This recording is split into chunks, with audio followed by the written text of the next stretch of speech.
Okay, so in this video we're gonna see when do we use for I in nums and when do we use for I in the range of nums. For example, let's say we are given an integer. I'm gonna call it nums equals, let's create a list 3 1 4 1 5 9 2 5 5. Okay, 9 2 and 5. Okay, so let's say this is our list, right? So I'm just gonna print here. As you can see, it's connecting to my kernel. My environment is almost activated, and while it is doing that, let me just create two scenarios here. Well, the first scenario is, scenario one is, when do we use for I in nums? Well, let's just give it a check. So for I in nums, what if we just print I?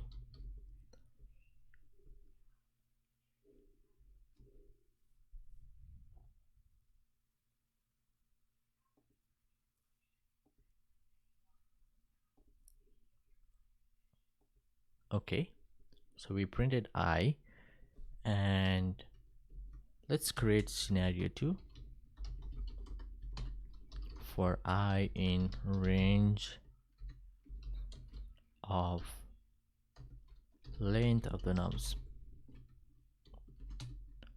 Okay, print I. Alright, so let's just print here, and as you can see, it is printing the index, correct? So let me make it a little bit more clear. So I want to comment that, and let's print something here. Print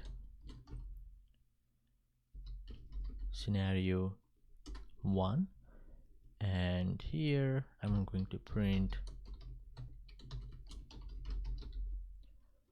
scenario 2, right? I'm just going to separate them, the outputs. So as you can see here, that for the first example, or the first scenario, if we do for I in nums, it will print the item itself, right? The item in the numbers, which is 3141595, which is 3, which is here.